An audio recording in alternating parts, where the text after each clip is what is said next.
Good afternoon students, मैं विकास परमार। तो भैया, ये जो क्लास आप लोगों के लिए है ना, ये बर्मास्टर क्लास है।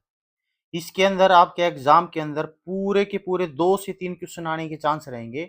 बहुत जबरदस्त तरीके से तैयार किया गया है इसको, मैटर पूरा का पूरा मैंने और एग्जाम ओरिएंटेड तरीके से तैयार किया गया है।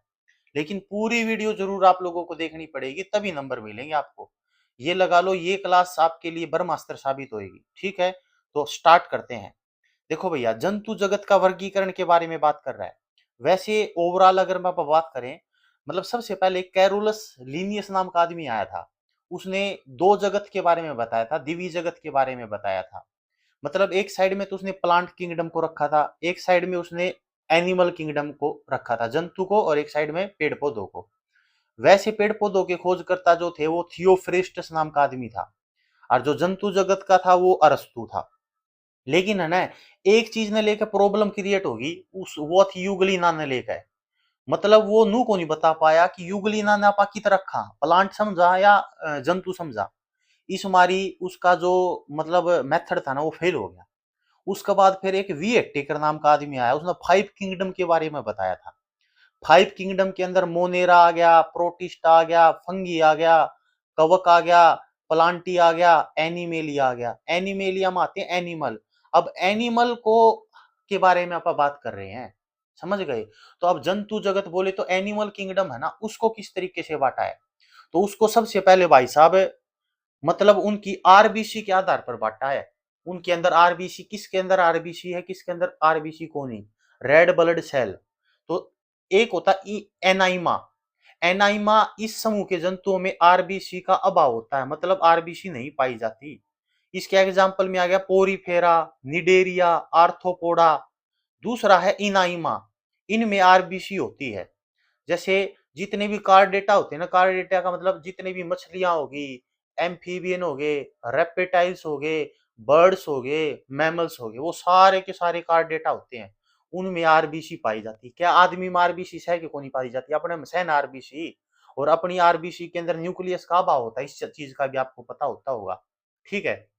उसके बाद प्रजनन के आधार पर, रिप्रोडक्शन के आधार पर दो प्रकार के, ओवीपेरस और वीवीपेरस। ओवीपेरस तो अंडे देने वाले जंतु होते हैं। इसके अंदर मछली आ गई, एम्फीबियन आ गया, रेप्टाइल्स आ गए, बर्ड्स आ गए। और जो वीवीपेरस होया करे, जो अंडे दिया करे, उसके अंदर आ गए तारे स्तनधारी, बोले तो मैमल्स आ गए। ठीक है। अब मैमल्स मैंने तार बताए रखी थी सारा का सारा इससे पहली वीडियो में। अब दूसरा है कोशिकाओं की संख्या के आधार पर जंतु जगत को दो सब किंगडम में बांटा गया। एक कोशिकीय यूनिसेलुलर और बहुकोशिकीय मल्टीसेलुलर। एक कोशिकीय का मतलब है जिसका पूरा का पूरा शरीर केवल एक के सेल से बन रहा हो, उसको कहते हैं यूनिसेलुलर। उसका एग्जाम्पल में आ गया तारा प्रोटोजोआ। ठीक।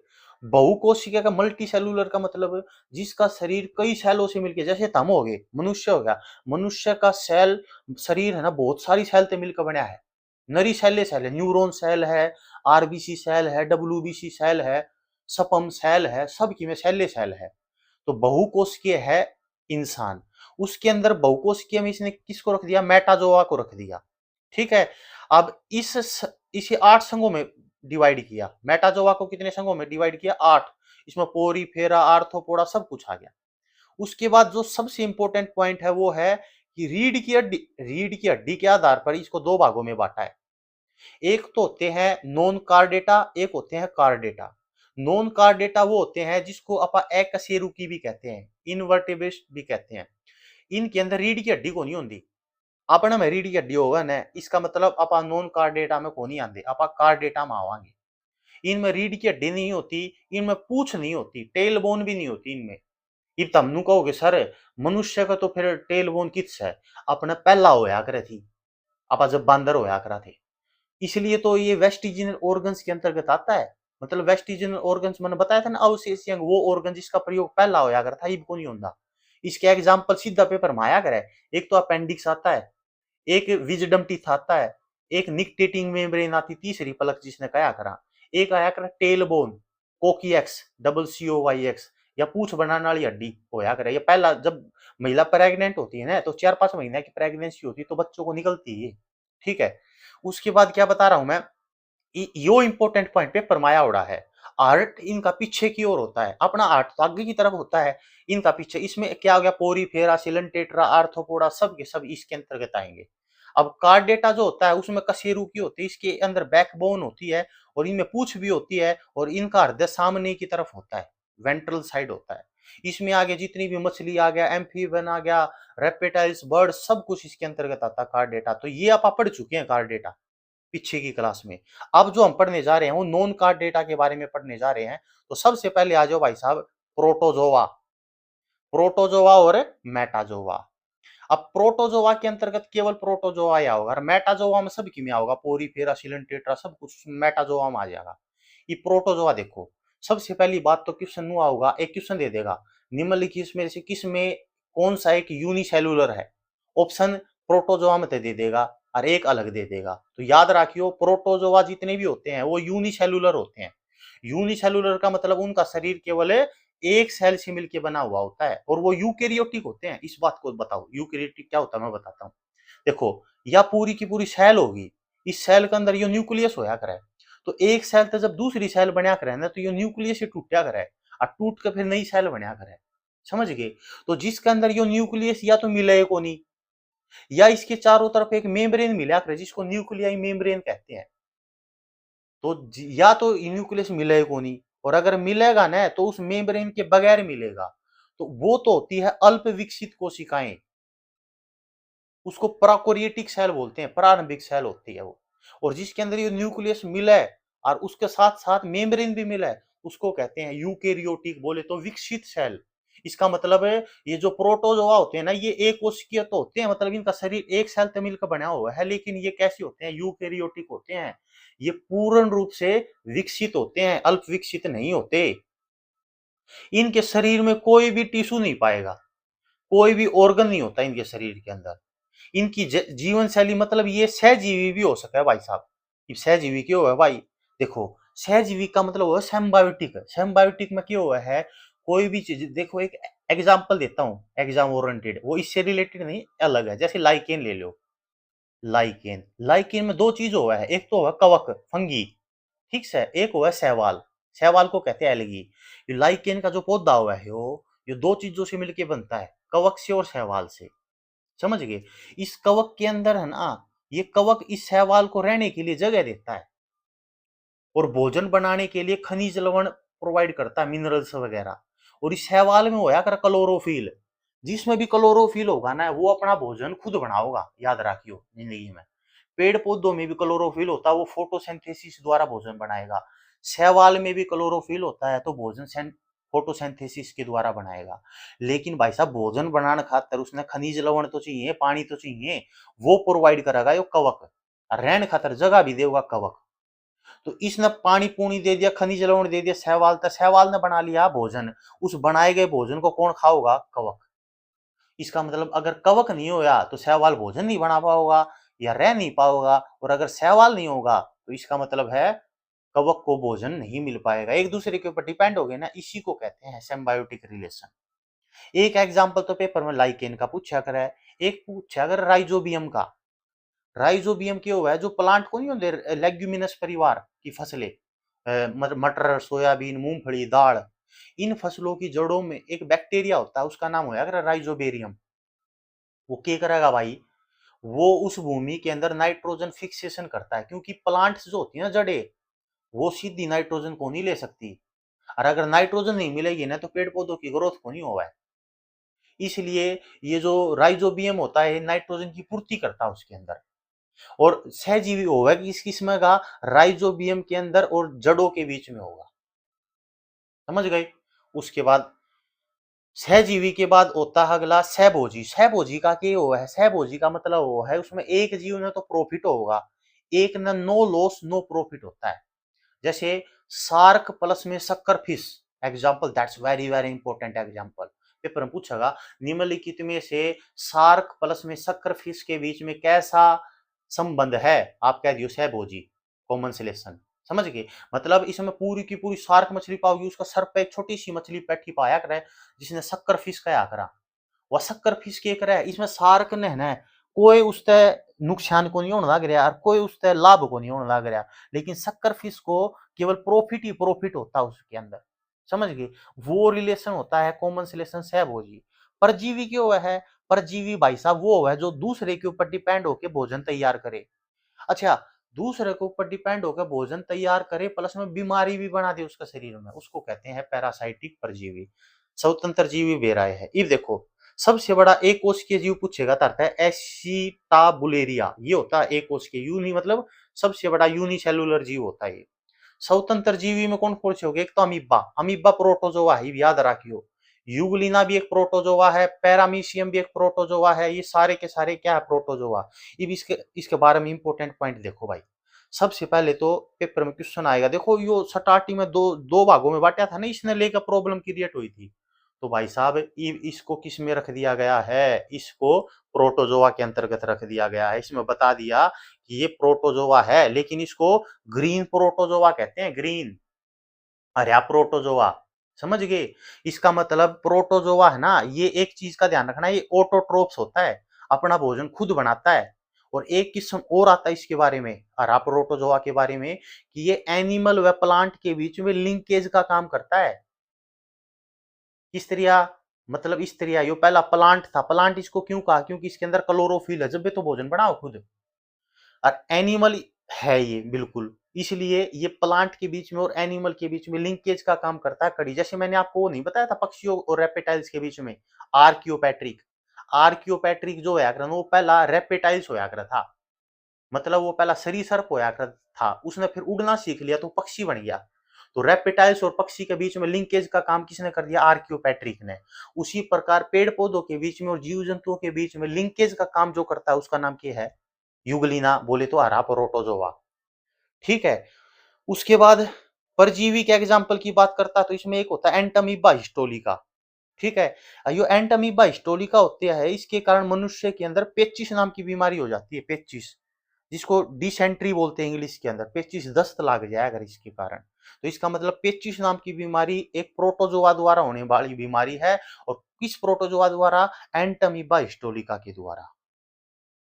उसके बाद दूसरी बात सुनो अब ध्यान से, इसके अंदर और मैं बात करता हूं तो और प्रोटोजोआ की बात करता हूं तो ये आ गया Plasmodium, that's very very important.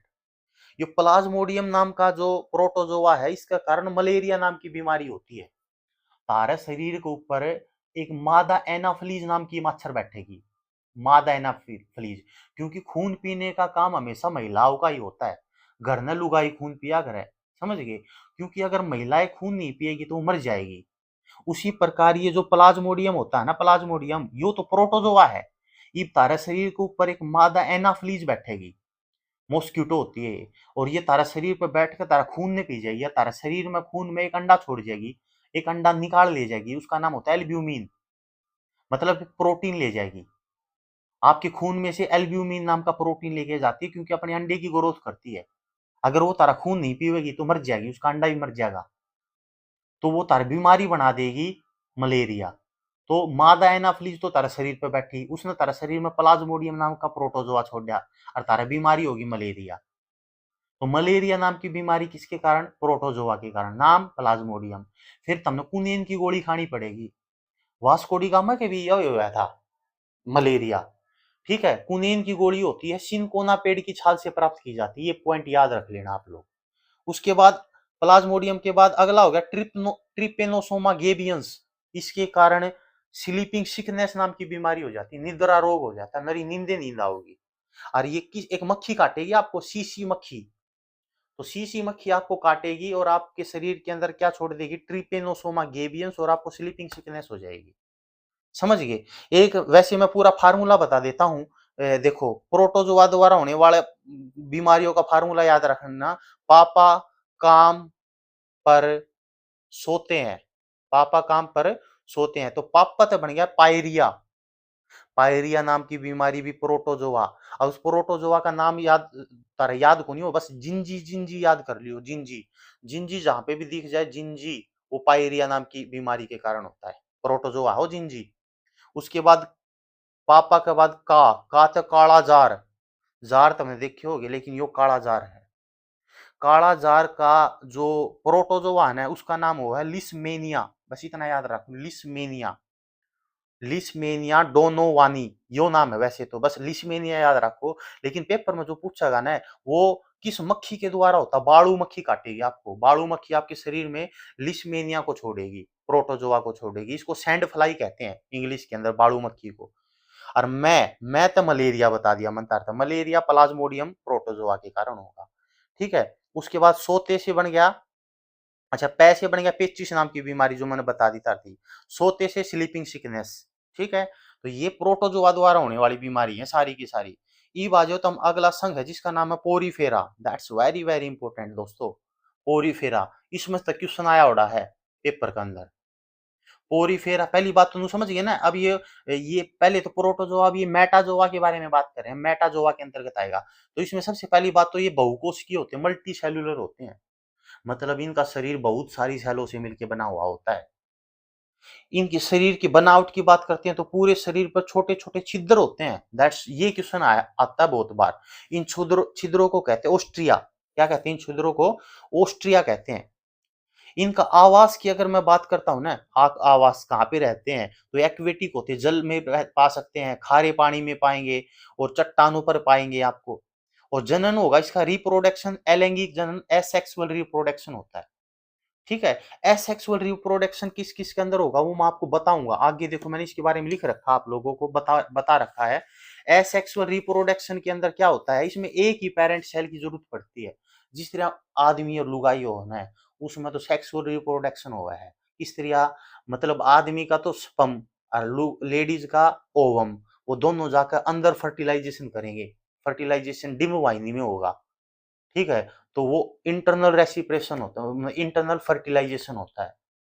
ठीक है, और यो और इंटरनल तो होता है लेकिन लैंगिक होता है, बोले तो सेक्सुअल होता है। ये अलैंगिक है भाई साहब। इसमें एक के आदमी की जरूरत पड़ेगी, मतलब मान लो एक ही पिता पिता की जरूरत पड़ेगी, यूं लगा लो बस। ठीक है, और इसके अंदर जो बालक बनेगा ना वो बिल्कुल एज इट इज उसमें मिलता पाओगा, उसको क्लोन कहते हैं, क्लोन। ठीक है, इसके अलैंगिक जनन के कई पार्ट हो गए, कितने प्रकार से मतलब इसके अंदर वो होता है। जैसे एक तो होता है आपका फिजन, विखंडन। एक होता है खंडन, फ्रेगमेंटेशन। एक होता है बडिंग, मुकुलन। एक होता है रीजनरेट हो जाना, पुनरुद्भवन। पुनरुद्भवन में क्या होगा, शरीर का कटा हुआ भाग पूरा का पूरा नया बन जाएगा। जिस तरह लीवर होगा, लीवर कट जाएगा, आधा बच जाएगा ना, तो नया लीवर बन जाएगा। उसी प्रकार शरीर का छोटा सा अगर पूरा इस तरह मान लो कट गया पार्ट, तो पूरा का पूरा दोबारा रीजनरेट हो जाएगा। और इस पुनरुद्भवन के द्वारा किस किस में हो पुनरुद्भवन, एक तो प्लेन एरिया में होता है, एक हाइड्रा में होता है, एक स्पंज में होता है। ये बताऊंगा मैं आप लोगों को, कंप्लीट कर रखी इसकी नॉलेज, चिंता मत करो आप लोग। उसके बाद इसके एग्जाम्पल की बात करता हूं तो मैं साइकन आ गया, एक तो साइकन। ठीक है, ये पोरीफेरा के अंतर्गत आएगा साइकन, इस चीज को ध्यान रखना। अच्छा एक चीज का और ध्यान रखना, जो पेपर के अंदर आया हुआ क्वेश्चन है इसके बारे में, that's very very important. Porifera को जंतु जगत का स्पंज कहते हैं, याद रखना। ये स्पोइनेज कहते हैं जंतु जगत का, एनिमल किंगडम का स्पोइनेज कहते हैं इसको, स्पंज कहते हैं। इनका जो आकार होता है ना वो इरेगुलर होता है, अनियमित होता है इनका आकार। और ये जीव एक स्थान से दूसरे स्थान पर गति नहीं करते, एक ही जगह पे रहते हैं बस। समझ गए कौन? पोरीफेरा। उसके बाद एग्जाम्पल साइकन, हाइलोनेवा, सपंजिला, यूपलेक्टेला, यूस्पंजिया, ये सारे के सारे आपके पोरीफेरा के अंतर्गत आएंगे। पेपर में दे देगा इनमें से कौन सा एक पोरीफेरा वर्ग का है। तो साइकन, हाइलोनेमा, सपंजिला, यूपलेक्टेला, यूस्पंजिया। अब देखो इसके बारे में एक बात बताऊं, सपंजिला जो होता है ना वो मीठे जल में पाया जाता है, याद रखना हमेशा। और ये जो यूपलेक्टेला होता है ना, यूपलेक्टेला, ये वाला यूपलेक्टेला, इसको वीनस की फूलों की डलियां कहते हैं, वीनस फ्लावर बास्केट कहते हैं इसको। मतलब जापान के लोगों के अंदर जब किसी लड़के को लड़की से प्यार हो जाता है ना, जो गुलदस्ता दिया जाता है उस गुलदस्ते के रूप में यही दिया जाता है यूपलेक्टेला को। एक होता है यूसपंजिया, यूसपंजिया को सनान सपंज कहते हैं। वहां पे जो महिलाएं होती है ना वो इस यूसपंजिया से नहाती है, समझ गए, क्योंकि वो मैल वगैरह गंदगी को दूर करता है यूसपंजिया, ये यूसपंजिया। समझ गए, इसको सनान सपंज कहते हैं। आइलोनेमा हो गया, कोई दिक्कत नहीं, साइकन हो गया, याद रखना। एक एक और याद रख लेना जिसका नाम होता है मायोनिया, मायोनिया, ये और याद कर लेना। उसके बाद आ जाओ भाई सिलन, दैट्स वेरी वेरी इंपॉर्टेंट। सिलन, इसका दूसरा नाम पूछ लेगा पेपर में, निडेरिया। चाहे तो शिलन कह लो चाहे निडेरिया कह लो। इसको एक नाम और देता है, इसको परवाल, परवाल जंतु नाम देता है इसको परवाल। कोरल एनिमल मतलब जो समूह में रहते हैं। जैसे तुमने देखा है यो अपना क्या नाम है इसका, यो के क्या करे इसने यार, लक्षद्वीप, ठीक है, यहाँ पे मूंगा चट्टान है, मूंगा चट्टान है। दुनिया की सबसे बड़ी कोरल रीफ कौन सी है? ग्रेट बैरियर रीफ, प्रशांत महासागर के अंदर। तो ग्रेट बैरियर रीफ जो होती है ना, या जो परवाल जंतु होता है उसके अंदर दिवी मतलब उसमें भी सहजीवी संबंध होता है, सिम्बायोटिक रिलेशन होता है। किस किस के बीच में होता है? एक तो सिलन टेट्रा के बीच में होता है। सिलन टेट्रा यो ही हो गया। पेपर में नू पूछा जो कोरल रीफ होती है ना, उसके अंदर कैसा संबंध होता है? तो कह दियो सहजीवी। फिर पूछेगा किस किस में सहजीवन होता है? तो सिलन टेट्रा के बीच में और एल्गी के बीच में होता है। समझ गए? ये सिलन टेट्रा का जो शरीर होता है कैल्शियम कार्बोनेट का बना होता है। जब ये मर जाता है तो इस तरीके की दीवार बना देता है, उसके ऊपर कौन रहता है? शैवाल। समझ गए? तो सिम्बायोटिक रिलेशन होता है इसके बीच में। ये आवास में कैसे होते हैं? जलीय है क्योंकि पानी में रह हुआ है। रक्त एवं परिसंचरण तंत्र, इसमें कोई किसी प्रकार का ब्लड नहीं होता, याद रखना ये।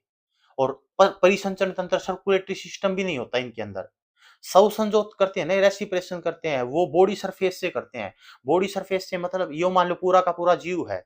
बॉडी सरफेस में एक प्रोसेस होती है जिसको डिफ्यूजन कहते हैं, विसरण क्रिया। जैसे तारे जो फेफड़े होंगे ना, उसमें भी गैसों का आदान प्रदान विसरण क्रिया द्वारा होया करे।